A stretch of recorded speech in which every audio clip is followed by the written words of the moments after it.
Friends, before we dive in, drop a comment with your location and what time it is right now where you're watching.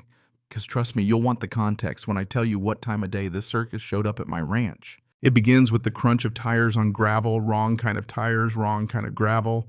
A shiny white crossover slinks past the cattle guard, easing onto the drive like it had just discovered manifest destiny. He's midway through welding a hinge on the old barn door, sparks snapping out the smell of hot iron sharp in his nose. Then down slides a passenger window. A visor, a steel-cut bob haircut, and a clipboard appear like a magician's reveal. "Hi, I'm Janelle, president of the Mountain View Community Association. We're doing our summer social at your ranch." He blinks. The audacity almost makes him laugh, but the dust settling on her hood looks more respectful than she does. He repeats the words back. "At my ranch," but she takes it as permission. Sponsors DJ's restroom signage. She rattles off demands like an auctioneer.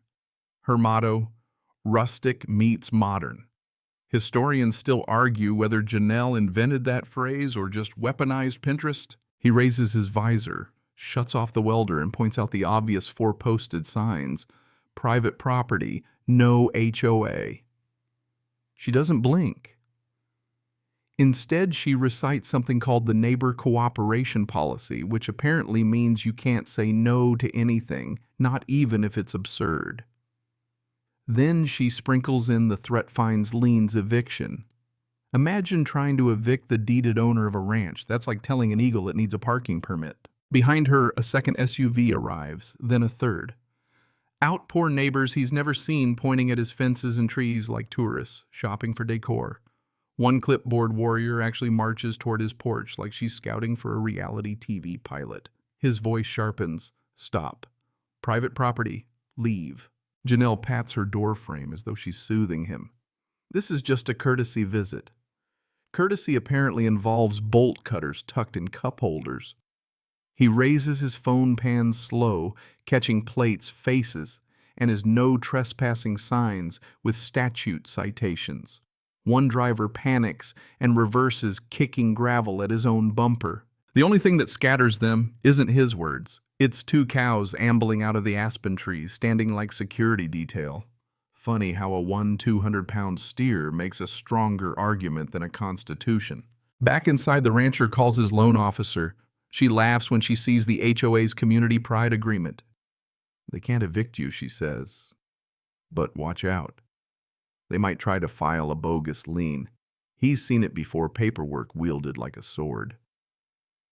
Crocodile dung sunscreen kept Egyptian sunburn free for a while, but that didn't make it medicine. Likewise, neon-highlighted HOA charters don't override recorded deeds. That night, a formal letter appears in his mailbox. Syrupy tone, hiding razor threats. Daily fines of $500 fireworks at dusk. A children's area by a stock tank, a DJ by his old elm. The letter even leaves him a line to sign as host. He sips his coffee, staring at the paper. He could ignore it. He could crumple it. But his gut says these people thrive on silence, and he's not in the mood to be silent. He calls Shelby, the lawyer who once saved him from a fence line dispute back in the suburbs. She's blunt, the kind who reads footnotes like bedtime stories. He emails her the HOA's letter their packet and his deed map with Red's old handwritten X's marking the easements. Shelby rings him back before supper. "You're not in their HOA. They can't evict you. If they touch your land again, that's trespass. If they file a lien, that's slander of title. And their you can't say no clause. At best, it's a bumper sticker, at worst coercion.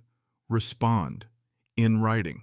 So he drafts a letter, half Shelby's legalese, half his stubbornness.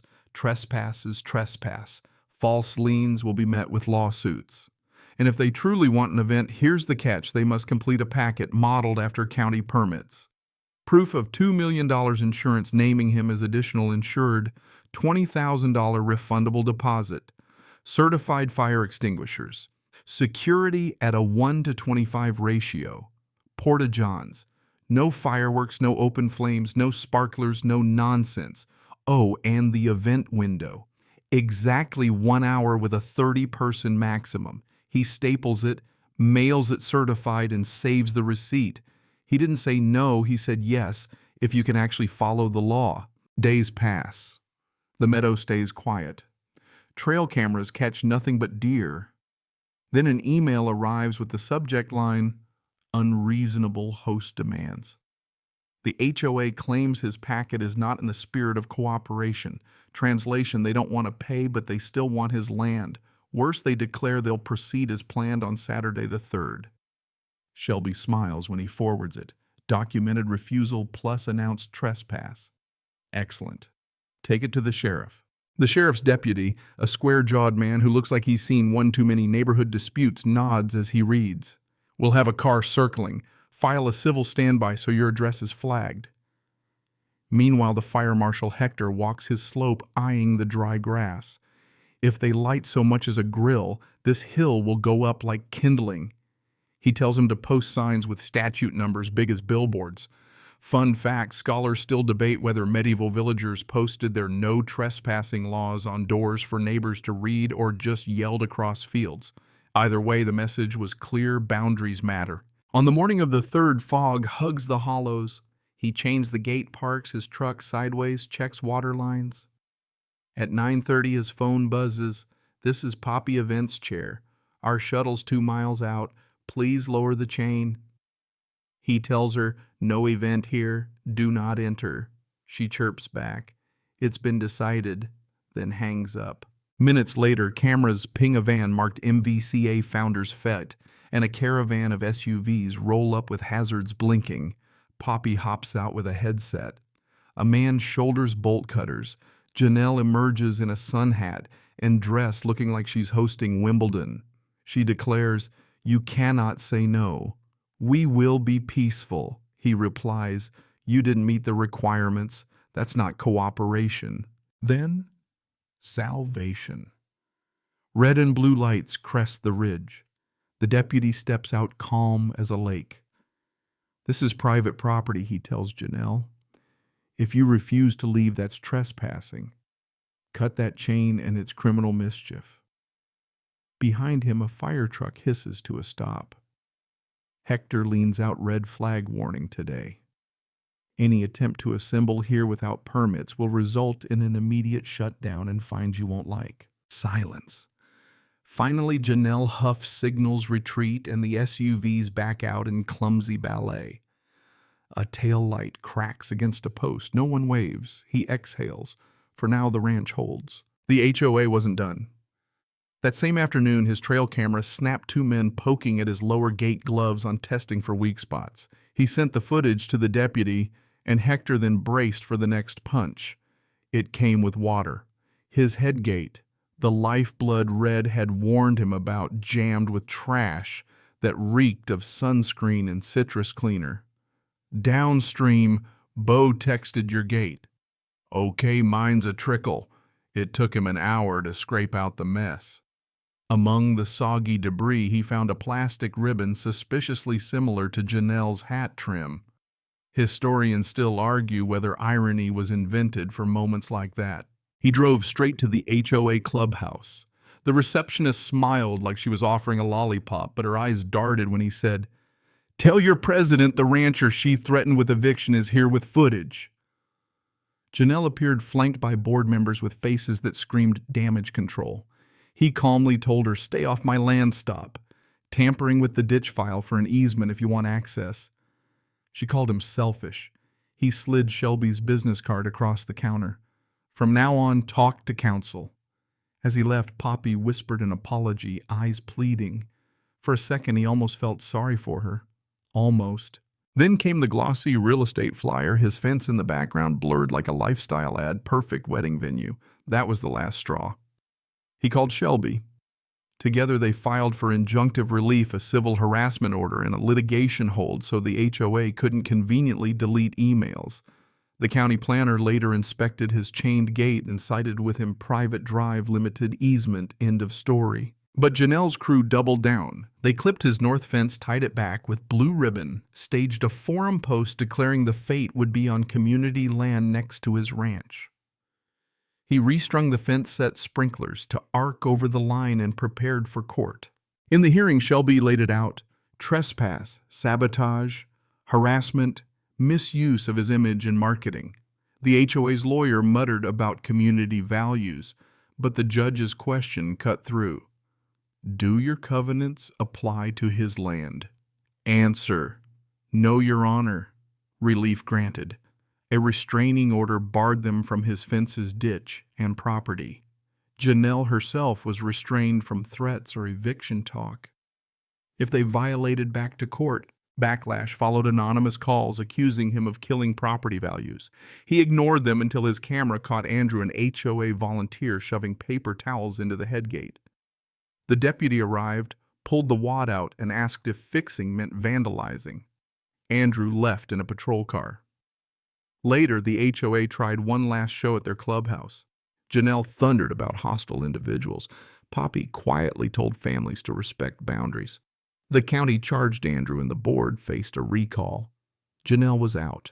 A settlement came next. The HOA adopted a boundary respect policy, retracted marketing, built their own slat fence, paid his legal fees, even donated their fireworks budget to the fire district. Poppy took a new job in city parks. The rancher dismissed civil claims once compliance stuck. Peace at last. And here's the lesson he savors most. A fence isn't a mood, it's a line. When respected, it becomes a place to wave over. When ignored, it becomes a courtroom. His favorite moment wasn't the gavel, but a child from the HOA dropping off a bag of trash from their trail and saying, "We cleaned it. We didn't cross." Now the story softens like dusk spreading across the meadow. The weld on the barn hinge holds steady, the ditch flows clear, and the aspen leaves whisper their old songs. The clatter of SUVs is gone, replaced by the murmur of water and the low call of a hawk tracing circles high above. He can breathe again, shoulders settling as if the ridge itself finally exhaled with him. The sheriff's cruiser no longer idles at the gate. The fire truck rolls elsewhere where real danger calls. The fence stands firm, not as a wall, but as a quiet reminder, this is where my land begins. The cows graze nearby, oblivious chewing, slow their rhythm, older than any HOA charter. Children sometimes walk the trail below, laughter drifting up. One brave teacher once asked permission to bring her class to see the ditch, and he said yes. They arrived with permission slips and wide eyes, asking sharper questions than any board meeting had. That day he realized peace wasn't about locking every gate. It was about knowing which doors you can open safely and when. Neighbors wave now, not with clipboards, but with coffee mugs. Requests come in writing with respect. Sometimes he even says, yes, an engagement photo by the fence, a class project, a calf wandering into the background to photobomb the shot. Each moment a gentle balance, each one proof that boundaries don't crush community, they protect it. So if you ever find yourself at his ranch, wear boots. He'll show you the hinge he welded, the sprinkler that saved his fence line, and the head gate that still slides smooth.